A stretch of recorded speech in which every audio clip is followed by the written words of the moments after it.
ज्येष्ठ महीना निर्जला। जितनी भी माताएं एकादशी का व्रत करती बहुत ध्यान से सुनना आज की कथा को, शायद जिंदगी में मिली ना मिली, और ये कथा का रिश्ता तो बहुत ध्यान से सुनना। स्कंद पुराण यहां तक कहती है कि इस कथा के चरित्र को जो श्रवण कर लेता है उसको 26 एकादशी करना भी नहीं पड़ती। इस एकादशी की केवल ये कथा सुनकर ही वो तर जाता है। बहुत ध्यान से सुनना इसको, कथा को। कितनी एकादशी है? जम के बोलो।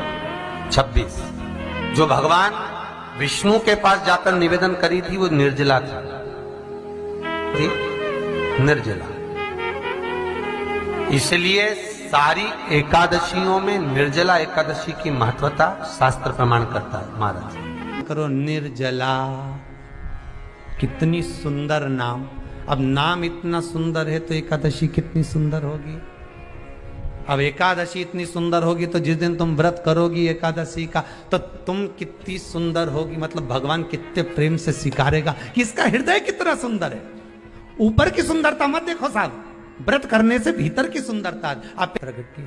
भगवान ने कहा तू 11वें दिन जन्मी है, मैं तुझे एकादशी नाम देता हूं। मांग तुझे क्या चाहिए, मांग ले तुझे क्या चाहिए, क्योंकि तूने मुर दैत्य को मारा है जो कोई देवता नहीं मार पाए। बोल तुझे क्या। सारे देवता जहां हार गए थे वहां तू प्रकट होकर संहार किया। मांग तुझे क्या चाहिए।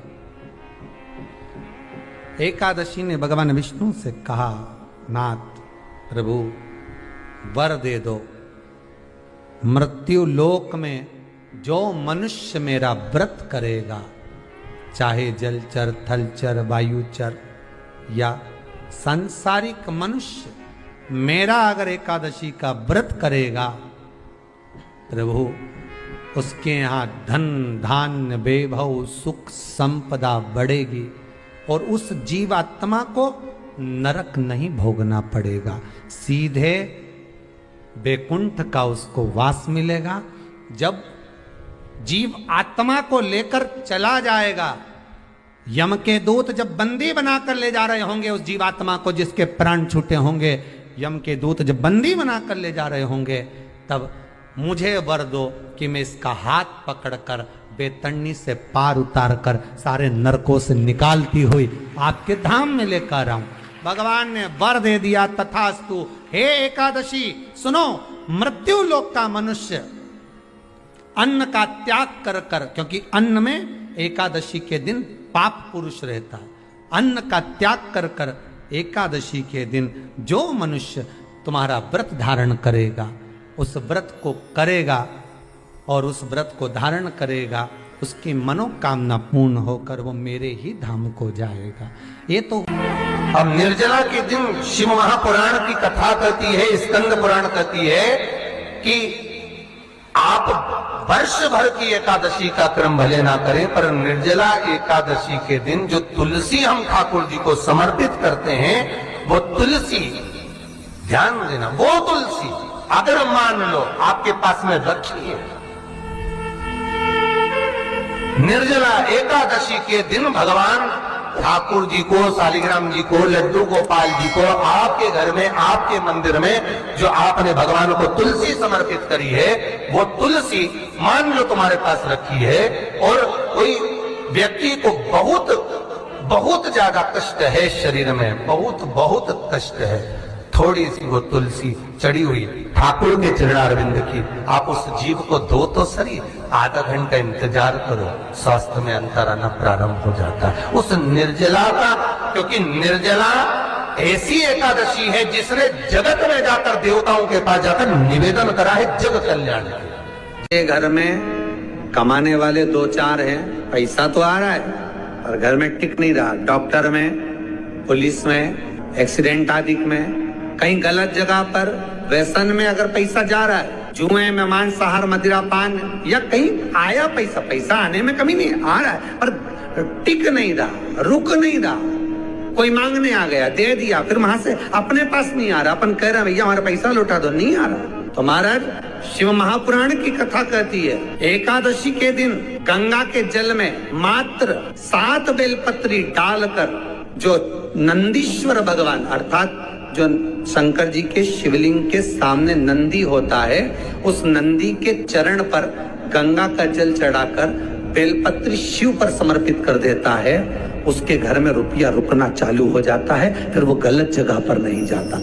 गलत स्थान पर वो धन जाएगा ही नहीं। बेटा अगर व्यसन में पड़ा हुआ है, मदिरापान में पड़ा हुआ है, मांसाहार में, जुए आदि में जा रहा है, तुम्हें लग रहा है कि मेरा बेटा गलत मार्ग पर जा रहा है, ये मित्र दोस्ती गलत हो रही है, वो सही जगह पर जाए। कई लोग इसको धन के लिए भी करते हैं, संपदा के लिए। संपदा के लिए अर्थात जिसका व्यापार नहीं चलता, जिसके घर में पैसा नहीं आता, या नौकरी नहीं लग रही, या सर्विस नहीं लग रही, आप अप्लाई कर रहे हो, जगह जगह जाकर इंटरव्यू भी दे रहे हो और पैसा नहीं आ, तो उसके लिए भी प्रयास किया जाता। पर उसके लिए यहाँ पर जो धन के लिए करते हैं, उसके लिए विष्णुपदी के लिए करते हैं। मतलब जैसे गंगा के जल में तुलसी के 11 पत्ते डाले जाते हैं। कितने पत्ते डालते हैं? 11 तुलसी के पत्ते डालते हैं, और उसको किसी भी नारायण के मंदिर में, राम कृष्ण शिव, शंकर नहीं, राम कृष्ण भगवान विष्णु, दत्त आदि जितने नारायण के मंदिर हैं, उस मंदिर में किसी भी पात्र में, एक छोटे से पात्र में उसको भरकर रखी जाते हैं महाराज। उससे भी जॉब, सर्विस, नौकरी में सफलता प्राप्त हो जाती है। परंतु वो भी एकादशी को ही होता है। कुछ देर तक पात्र को रखा जाता है, फिर वही पात्र का जल किसी भी वृक्ष के नीचे डाल दिया जाता है, उससे भी नौकरी के लिए फायदा मिलता है। नहीं, एकादशी है कौन? क्यों इसकी इतनी प्रधानता है? क्यों इसकी पुण्यता है? ऐसा क्या है एकादशी में जो इसकी पुण्यता मानी जाए? कौन है ये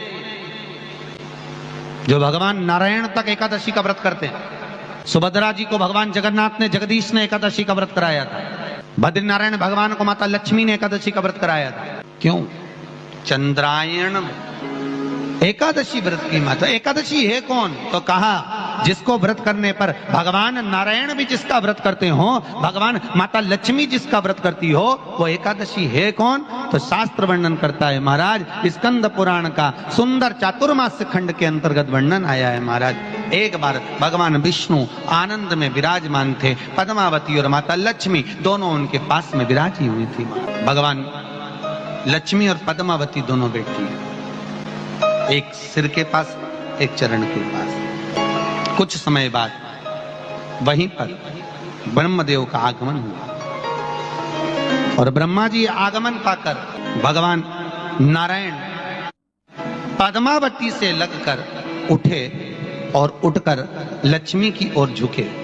झुकने पर इन तीनों के समागम से भगवान नारायण के हृदय चित्त से एक कन्या प्रकट हो गई।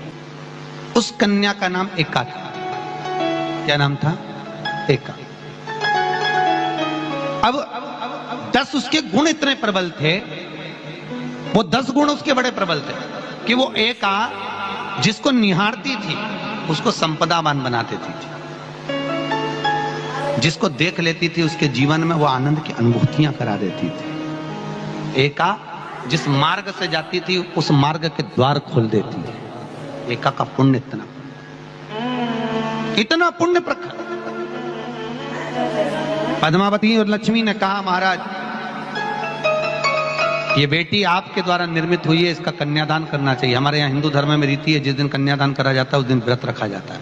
अब आजकल रखते कि नहीं रखते हो मालूम नहीं, और कन्यादान करते समय व्रत रखा जाता है। व्रत रखा तो निर्जला पहुंची है, और निर्जला ने जाकर भगवान नारायण से निवेदन करा। भगवान विष्णु ने पूछा, क्या बात है निर्जला, आज तुम खेलती हुई यहां पर आकर खड़ी हो गई, क्या हुआ? क्या है?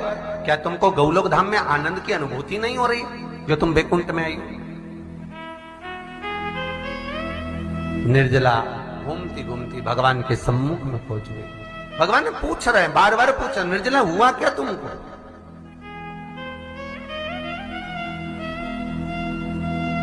ए निर्जला, ए एकादशी, हुआ क्या है तुम? क्या कारण है तुम्हारे यहां आने का, वैकुंठ पहुंचने का?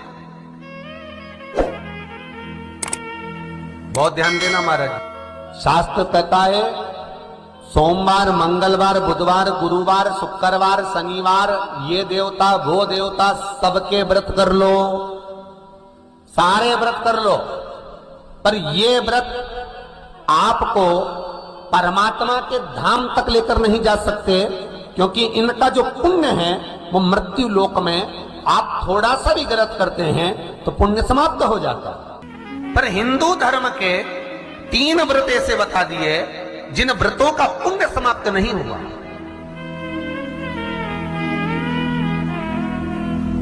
हिंदू धर्म के 3 व्रत ऐसे हो गए जिनका पुण्य समाप्त नहीं हुआ महाराज। क्यों?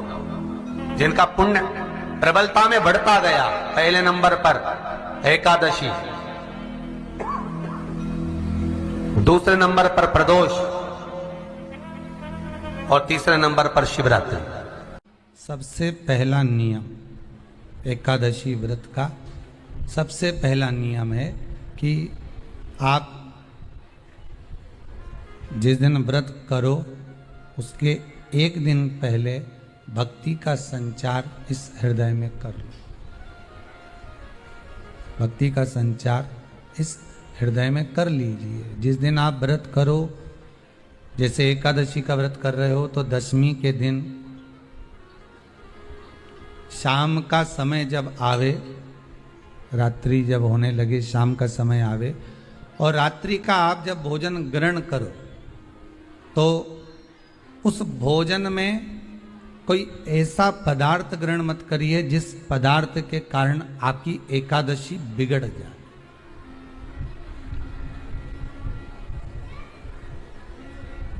कोई बेकार भोजन हमें ग्रहण नहीं करना।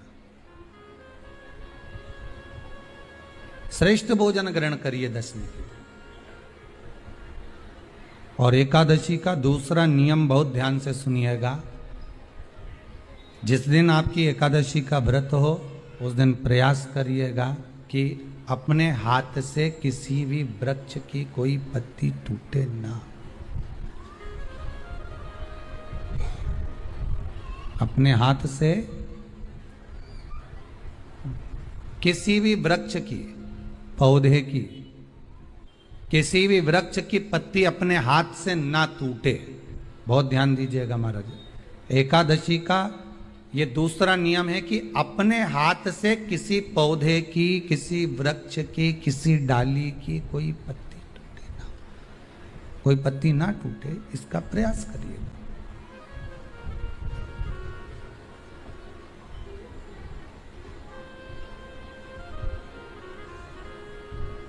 कितना सुंदर व्याख्यान कहा है, कितना सुंदर वर्णन है महाराज कि मात्र एकादशी का व्रत कर लेने पर, मात्र एकादशी का व्रत कर लेने पर